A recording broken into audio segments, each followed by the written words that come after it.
안녕하십니까. 오늘은 기획과 교육정책에 대해서 이야기해 보도록 하겠습니다. 제가 말이 너무 빠르다고 해서 좀 말을 좀 천천히 하도록 하겠습니다. 기획과 교육정책이라는 것은 어떤 문제를, 어떤 사안을, 어떤 대안을, 어떤 예상되는 시나리오를 기획을 하는 것입니다. 기획과 계획은 또 차이가 있습니다. 구체적으로 그 차이가 나는 것은 추후에 제가 강의 시간에 말씀을 드리도록 하겠습니다. 교육정책과 계획은 어떠한 계획을 세워서 어떠한 교육정책으로 국가의 시너지 효과를 나타낼 수 있는가, 국민을 위한 최대한 효과적인 방법이 무엇인가, 이렇게 알아나가는 것이 바로 기획과 교육정책이라고 할 수 있습니다. 그러면 기획과 교육정책에서 국민에게 효과적인 것이 과연 무엇인가? 정책을 세우고 정책을 입안하고 정책을 실행하고 그리고 국민들은 그 정책을 따라 나가겠죠. 그러면 따라 나간 국민들은 어떤 실효성이 있어야 됩니다. 국가에는 어떤 제도라든지 국책이라든지 이런 것들을 국가적인 측면에서 법적인 측면에서 무엇을 만들어 나가는데 국민들에게 혜택이 돌아가지 않는 정책은 공허한 정책이 되고 실효성이 없는 정책이 되어서 추후에 이 정책이 폐기되는 결과를 초래합니다. 그러므로 폐기되지 않는 정책을 만들려면 장기적인 측면, 좀 롱타임적인 측면에서 점진적으로 정책을 수정하고 만들어 나가는 정책이 되어야 되겠죠. 일시적으로 지금 발등에 떨어진 불만 막는 정책을 만든다면 그런 정책은 그 시대, 그 순간에만 효과가 있고 그 다음부터는 실효성이 없는 정책이 될 수밖에 없습니다. 그러므로 정책이 효과적으로 되기 위해서는 기획을 잘 세워야 되겠죠. 이런 것들을 우리가 구체적으로 한번 생각하고 알아보는 시간을 가지겠습니다.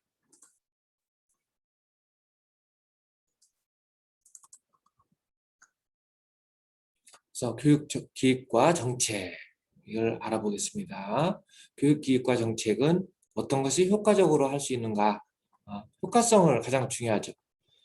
그러면 교육기획에서 교육기획의 의의는 무엇이 있고 원리와 접근 방법은 또한 어떤 것이 있으며 교육기획의 과정들은 또한 무엇이 있고 교육기획의 효과성과 한계는 무엇이 있는지를 알아봐야 되겠죠. 여러 가지의 기획을 세우고 있고 그 계획이 효과적으로 이루어지면 그 다음에 이제 정책으로 진행되어서 나갑니다. 그러면 국가적인 시책에서 교육정책의 개념과 특성, 그다음에 정책 형성 이런 모형에 대해서 우리가 파악해 봐야 되겠죠. 그다음에 형성 과정은 어떤 과정으로 형성이 될 것이냐 알아봐야 되죠. 그다음에 교육 행정의 기본적인 측면에서 이런 것들이 이루어질 때는 소극적인 측면과 적극적인 측면으로 나눠줄 수 있습니다. 소극적인 측면이라는 것은 인적 물적 조건을 정비하고 확충하는 활동이고 교육 활동을 지원하는 단순한 측면을 이야기하는 거예요. 그러니까 어쩔 수 없이 이루어지는 것 이런 것들이 바로 소극적인 측면이라고 할 수 있죠. 근데 적극적인 측면에서는 어떤 행정, 교육 정책이 방향과 계획을 수립하여서 실현해가는 구체적인 활동이라고 할 수 있습니다. 그래서 교육 활동을 이끄는 것, 교육 기획과 교육 정책을 종합적으로 이끄는 것이 바로 적극적인 측면에서의 교육 행정이라고 할 수 있습니다. 그러면 이러한 것들을 계획하고 계획을 할 때 아까 말씀드린 기획과 계획에 대해서 우리가 알아봐야 되죠. 일련의 계속적인 의사결정 과정이 기획이라고 할 수 있습니다. 그래서 계획을 위한 과정이 곧 기획이라고 할 수 있습니다. 그러면 계획은 어떤 것이냐? 의사결정 과정의 결과로 나타난 최종의 산물이 바로 계획이라고 할 수 있습니다. 그러면 우리는 교육정책을 통해서 기획을 세울 것이냐, 계획을 세울 것이냐 우리가 알아야 되겠죠. 기획을 통해서 그 다음 단계가 계획으로 넘어가기 때문에 기획 플래닝을 잘 세워야 돼요. 어떤 것을 계획을 어떻게 하겠다라는 기획을 잘 세우면 그 다음 단계 이 계획이 뭐 3년 계획, 5년 계획, 10년 계획, 장기적인 계획, 국가의 그 100년 대계를 이끌어갈 수 있는 계획 이런 것들이 바로 구체적인 측면에서 나타난 것이 바로 계획이라고 할 수 있습니다. 그럼 우선 교육 기획을 보면 미래의 교육 활동에 대비하여서 교육 목표와 달성을 위한 효과적인 수단과 방법을 제시하는 것이 바로 교육 기획이라고 할 수 있습니다. 그래서 교육 정책 결정의 효율성과 안정성을 보장해주는 지적인 합리적 과정이 바로 기획이다. 그래서 한마디로 집안에서도 계획을 잘 세워야, 경제 계획을 잘 세워야 그 집안이 성공하는 집안이 되듯이 국가도 똑같습니다. 계획을 잘 세워야 됩니다. 교육계획의 특성들이 여러 가지가 있는데 미래지향적인 행동 과정이다. 교육계획은 미래적인 것입니다. 지금 현재만을 위한 또는 현재의 발등에 불 떨어진 것을 해결하기 위한 것이 아니라 미래적인 측면입니다. 그 다음에 지적인 활동이다. 고도의 지성과 전문성을 요구하는 계획 과정을 가지고 있습니다. 단순한 과정, 감정적인 측면에서 이루어지는 과정이 아니라 지적인 측면에서 이루어진다는 얘기예요. 그 다음에 합리적인 활동입니다. 목표와 수단 그리고 방법을 합리적으로 연결하고 목표 달성을 효율화시키는 것이 바로 합리적인 교육계획이라고 할 수 있습니다. 그 다음에 사전의 준비 과정을 거칩니다. 실제적인 시행이나 집행이 아니고 수정 보완이 가능한 것이 바로 교육계획입니다. 수정 보완을 해서 나중에 결과적으로 교육계획으로 나타나는 것이라고 할 수 있습니다. 아까 말한 것처럼 교육계획 기간은 장기 교육계획이다. 뭐 6년이라든지 10년이라든지 장기적인 측면에서 교육계획을 세워야 되는 것을 말하고 있습니다. 그 다음에 중기 교육계획은 3년 내지 5년 계획을 바로 중기라고 할 수 있어요. 단기는 보통 3년 미만의 계획을 이야기하고 있어요. 대체로 1년 전이나 뭐 3년 이내 이루어지는 것들이 바로 단기 교육입니다. 그러면 수립은 어디서 어떻게 하는가? 국가교육계획은 국가가 수립합니다. 지방교육계획은 지방교육자치단체에서 수립하는 것이죠. 우리나라의 특별시나 광역시 혹은 각 시도 교육청이 중심으로 이루어지는 것이 바로 지방교육계획이라고 할 수 있습니다. 그 다음에 학교교육도 있습니다. 단위학교 단위에서 수립하는 교육계획이 바로 학교교육계획입니다. 최근 중요성이 크게 부각되고 있죠. 왜냐? 학교 교육이 자꾸 붕괴된다고 하고 있고 또는 학생들이 교육을 제대로 따라오지 않고 있다고 하고 또 학교에 많은 폭력도 일어나고 왕따, 이지매 이런 것들이 일어나기 때문에 학교 교육 계획이 중요합니다. 이 작은 것에서부터 시작해서 점차 눈덩이 굴려가듯이 큰 것으로 이어가기 때문에 학교 교육 계획도 상당히 중요한 역할을 하고 있습니다. 그다음에 교육 계획의 범위가 있어요. 부분 교육 계획이 있습니다. 한정된 교육 부분을 영역을 하는 부분적인 측면을 다루는 부분이 있고 특정한 대상만을 포함시키는 교육 계획이 있을 수 있습니다. 또한 종합적인 교육 계획이 있어요. 교육의 여러 부분과 영역을 종합적으로 다룹니다. 1970년대, 80년대 수립된 많은 교육 계획이 있어요. 5개년 계획, 10개년 계획들 이런 것들이 종합적인 교육 계획이라고 할 수 있습니다. 근데 이런 교육 계획은 단순하게 어느 한 부분에서만 이루어지는 게 아니라 종합적인 측면에서 상호 연동되고 포괄적으로 이루어진다라고 볼 수 있습니다. 그 다음에 교육계획의 접근 방법들이 여러 가지 있는데 사유 수요에 의한 접근이 있습니다. 국민들이 무엇을 요구하는가, 사회에서는 어떤 것을 수요가 많은가, 이거에 따라서 수요에 의한 교육계획의 접근 방법이 있을 수 있고요. 그 다음에 인력 수요에 관한 접근 방법이 있어요. 과거에 초중고등학교의 그 교원 양성, 수급에 의한 교사 양성을 위한 수급, 이 수급 인력 수급에 따라서 교육계획을 세우기도 했었습니다. 지금은 출산율이 적어져서 학교가 초등학교 유치원부터 먼저 없어지기 시작했죠. 유치원 지금 초등학교가 문을 닫는 데가 상당히 많이 있습니다. 그다음에 대학교도 벚꽃이 지는 순서대로 없어진다고 하죠. 이처럼 인력 수요에 의한 접근 방법들이 있습니다. 교육계획을 세울 때. 그러면 유치원을 얼마나 줄일 것이냐, 초등학교를 얼마나 줄일 것이냐, 중고등학교를 얼마나 많이 설립한 것을 줄일 것이냐, 대학교도 폐교를 얼마나 할 것이냐, 이런 것들 인력 수요에 의한 접근 방법에 의한 교육계획을 세울 수 있습니다. 그 다음에 수익률에 의한 접근 방법이 있어요. 자본주의 국가이기 때문에 경제적인 것이 이루어지지 않으면 교육계획을 세울 수 없습니다. 그래서 학교도 그렇고 초등학교도 그렇고 중고등학교도 그렇고 대학교도 그렇습니다. 수익률에 의해서 접근을 해야 됩니다. 또한 국제 비교에 의한 접근 방법이 있어요. 우리나라는 독자적으로 혼자만 살 수 있는 것이 아니라 세계적으로 글로벌한 국가 속에 살고 있기 때문에 국제 비교에 의한 교육 접근을 할 필요가 있다고 할 수 있습니다. 그러면 구체적으로 좀 찾아보면 교육계획의 접근 방법 중에 사회 수요에 의한 접근 방법을 보자고요. 교육을 받고자 하는 모든 사람들에게 교육 기회를 부여해야 한다는 원칙이 있어요. 받고자 하는 사람들에게 줘야죠. 왜냐하면 받기 싫은데 준다라고 하는 것은 또 다른 그 교육의 낭비가 될 수 있어요. 공부하기 싫은 사람에게는 직장을 취업한다든지 자기가 원하는 예술을 한다든지 이런 방법으로 나가야 돼요. 공부하기 싫은 사람에게 억지로 교육을 한다. 그러면 또 다른 문제가 생길 수 있어요. 그런데 공부하기 싫다고 해도 기본적인 국가에서 하는 단계가 있어요. 뭐 초중 고등학교 국가에서 이루어지는 단계. 그 단계는 국가에서 이루어지는 단계로 교육을 해야 되겠죠. 왜냐하면 그 교육을 안 하면 사이에 또 다른 병폐가 될 수 있고 또 다른 문제가 생길 수 있습니다. 교육을 받지 않은 사람들이 또 다른 문제를 일으키면 그 문제를 해결할 수 있는 방법이 없어집니다. 그렇기 때문에 기본적인 측면에서 국가에서 부여하고 있는 어떤 정책적인 것은 따라가야 되겠습니다. 그다음 교육기획의 사유연 수요 방법의 방법들은 무엇이냐? 국가의 인구와 가계소득 그리고 미래의 학부모와 아동의 교육에 대한 수요를 예측한 후 이를 기초로 해서 학기 설립과 교원 양성 그리고 교육적 투입 효과를 계획해 나가는 방법이 가장 중요합니다. 장점은 단기적으로는 사회적 경제적 안정에 기여를 할 수가 있고요.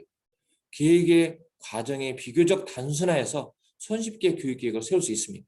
단점으로는 교육에 대한 사회적 필요와는 동떨어진 교육계획을 수여할 수 있습니다. 아까 말한 것처럼 나는 교육을 받고 싶지 않아. 나는 다른 일을 하고 싶어. 그런데도 학교를 다녀야 돼. 하는 이런 단점을 가지고 있을 수 있습니다.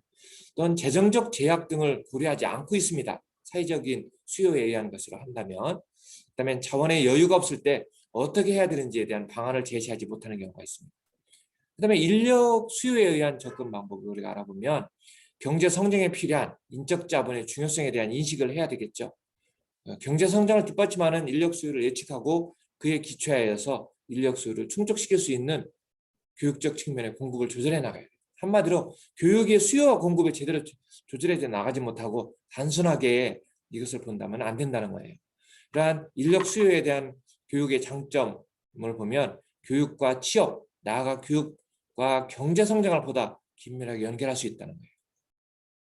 교육 운영에서 낭비를 줄여서 필요성을 높일 수 있다는 거예요.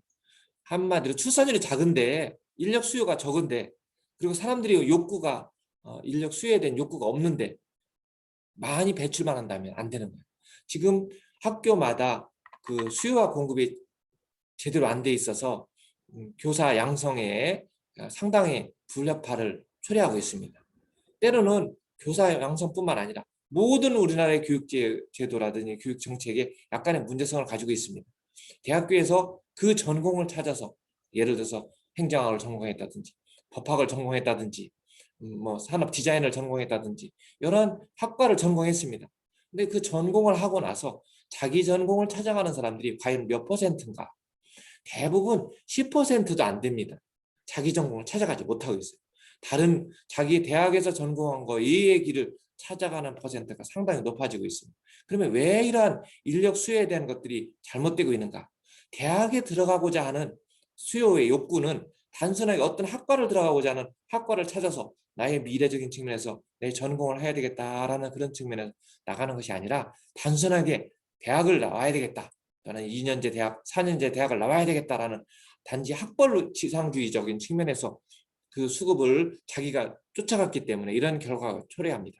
그래서 많은 사람들이 대학의 학과 전공과 상관없는 자기의 취업의 길을 가고 있습니다.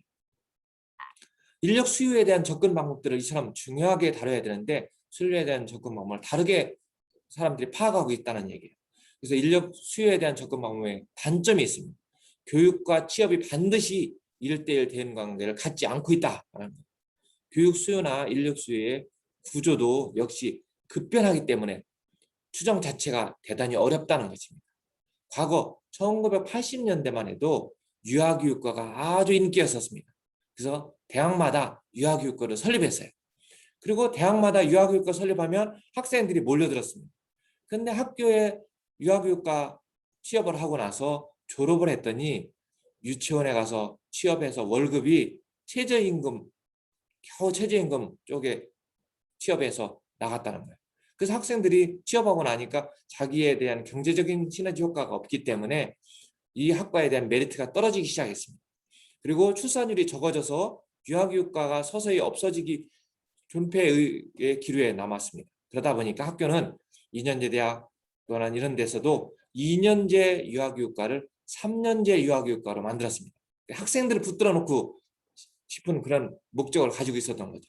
학생을 학교에서 붙들어 놓고 있으면 1년이라도 더 많이 경제적인 학생들로부터 등록금을 받아서 경제적인 효과를 얻을 수 있다는 생각을 가졌던 거예요. 그러다 보니까 학교는 학교대로 아이들을 붙들어 놓고 3년 동안 붙들어 놓고 결과적으로는 취업을 하거나 취업할 때 졸업해서 취업할 때는 취업이 잘 안 되는 경우가 생기는 거예요. 이런 단점을 가지고 있습니다. 그리고 그 이후에 수없이 많은 대학마다 사회복지학과가 생기기 시작했죠. 너도 나도 사회복지. 그래서 2년제 대학에서부터 4년제 대학까지 사회복지학과가 전부 다 생겼습니다. 지금은 이제 수급의 문제가 생긴 거예요. 인력 수요에 대한 문제가 생긴 거예요. 어떤 문제가냐면 그 많은 사회복지학과가 졸업생들이 사회복지 쪽으로 나가지 못하고 있는 결과가 초래하고 있어요. 또 다른 거는 요새는 평생 교육적인 측면에서 학점 인정 평생교육원에서도 사회복지 자격증으로 2년 또는 공부를 하면 사이버로도 공부하면 사회복지 자격증을 딸 수 있습니다. 그러면 결과적으로 수없이 많이 양상된 이 많은 사람들이 인력의 수요와 공급의 법칙에 따라서 이것이 제대로 이루어지지 못하고 있는 거예요. 수급을 제대로 맞추지 못하고 있다는 거예요. 수요와 수급의 균형이 틀려지고 있다는 얘기예요. 그래서 이런 차질을 빚기 쉽다는 문제점을 가지고 있기 때문에 이런 것들을 인력 수요에 대한 접근 방법을 잘 생각해 봐요. 예측이 어렵다. 국가적인 시책, 국가적인 정책적인 예측의 측면도 우리가 봐야 돼요. 과거 인구가 늘어났을 때는 딸 하나, 아들 하나 이렇게 한 명씩만 낳자라고 인구 정책을 해서 국가적인 시책을 했죠. 지금은 인구가 너무 줄어들었기 때문에 예측의 어려움이 일어났던 거예요. 지금은 많은 사람, 아이를 낳으면 국가에서 보조를 해줘요. 보조해주는데도 불구하고 아이를 낳지 않고 있는 결과를 초래하죠. 이처럼 인력 수요에 대한 접근 방법들을 통해서 우리가 교육 정책의 계획을 세워야 된다. 그 다음에 수익률에 의한 접근 방법을 알아볼 수 있습니다. 교육을 투자로 보고 경제적 효과로 분석하는 방법이 바로 수익률에 의한 접근 방법이에요.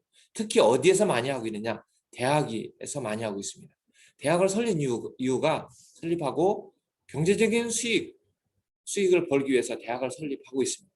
그런데 대학마다 지금 많이 문을 닫고 있죠. 경제적인 경쟁이 되지 못하고 있습니다. 앞으로는 국립대학만 남고 사립대학은 대부분 문 닫을 수도 있습니다. 이제 외국적인 측면도 상당히 많이 그렇게 돌아가고 있고요. 그래서 이러한 수익률에 대한 접근 방법으로 단순하게 보면 안 된다는 거예요. 장점은 교육 운영의 경제적 효율성을 제고시킬 수 있다.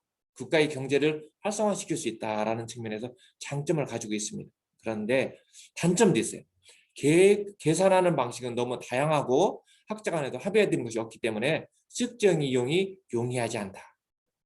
이건 왜냐하면 수치와 데이터가 달라질 수 있다는 거예요. 사람마다 틀릴 수 있다는 거예요.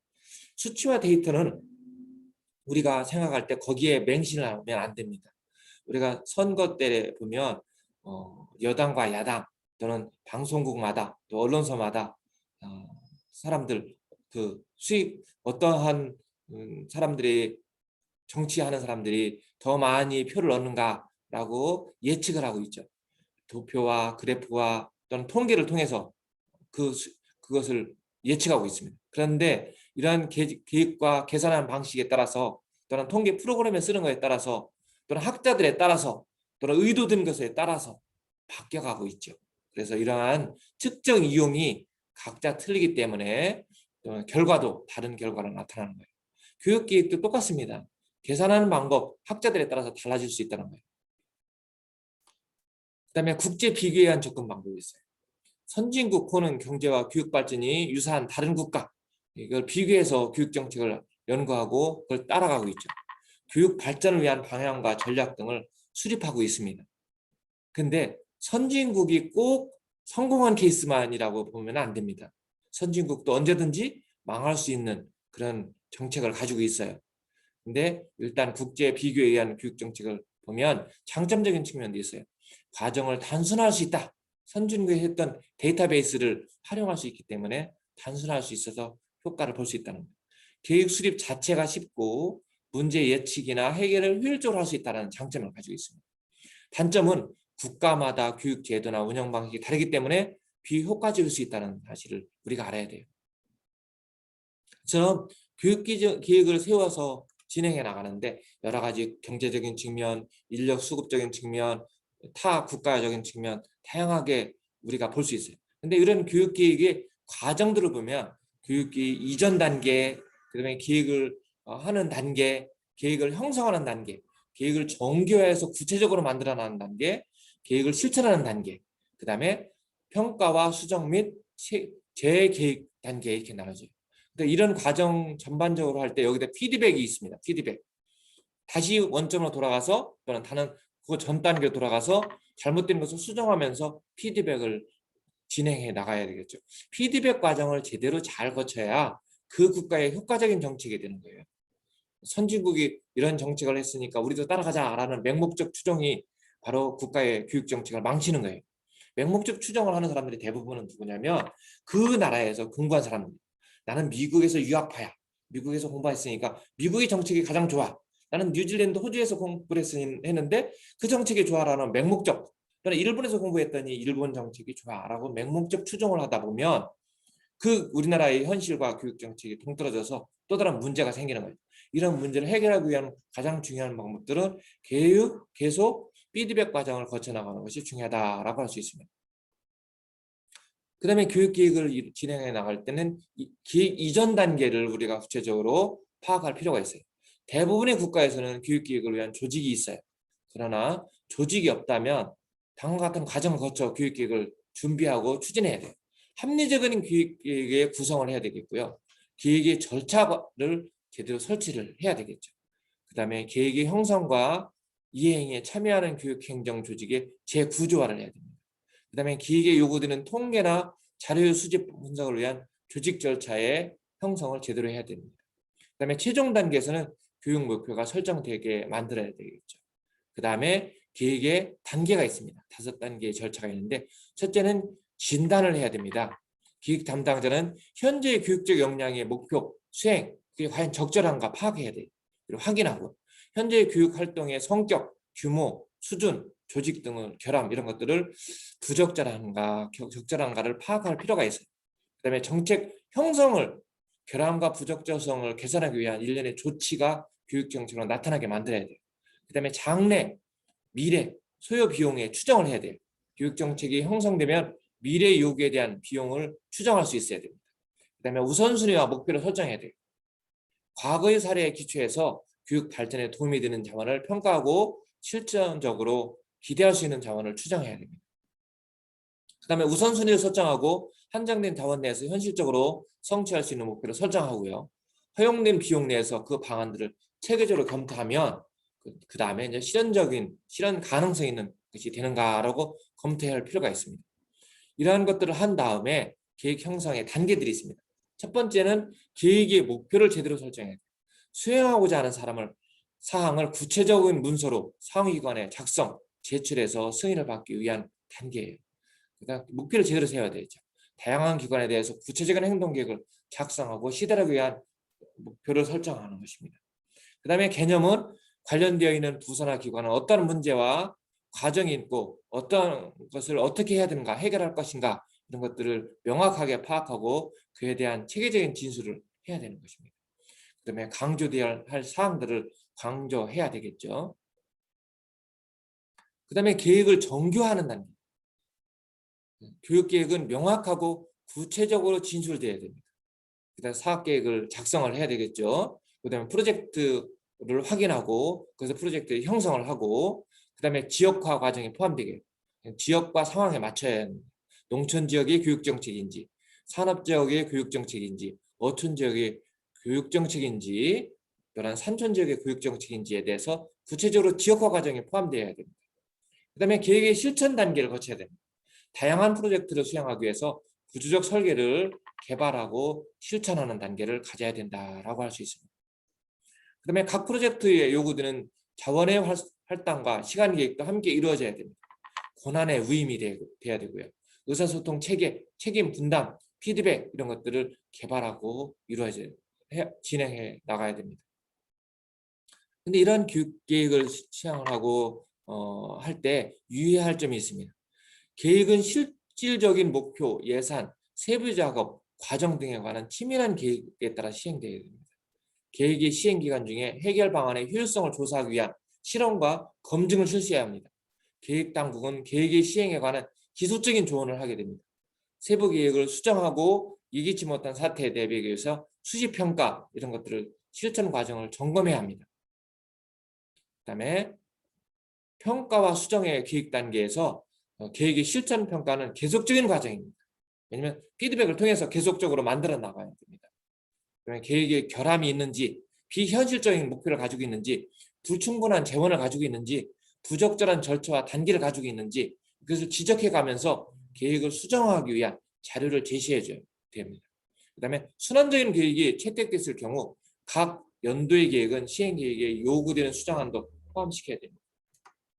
그 다음에 평가 결과는 재계획의 수립을 위한 진단 단계로 이루어져야 되고 완료돼야 됩니다. 그래서 계획이 제대로 실행돼야 되면 나중에 기획이 제대로 된다고 할 수 있죠. 그래서 이런 단계 과정을 거쳐 나가야 된다라고 할 수 있습니다. 효과성과 효율성을 우리가 또 파악해 봐야 되는데 교육정책 수행과 교육행정의 안정화에 기여할 수 있는 효율성과 효과성이 있는가라고 파악해야 되겠죠. 또한 교육행정 혹은 교육경영의 효율성과 타당성을 제고할 수 있어야 됩니다.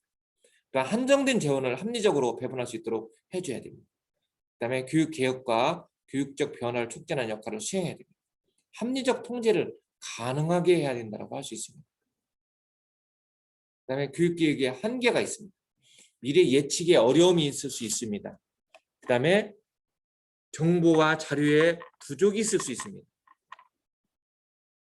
전체 설정에 불확정성이 있을 수 있습니다. 시간과 비용의 노력과 이런 것들이 제약이 있을 수 있습니다. 이런 것들을 우리가 파악해 봐야 되겠습니다.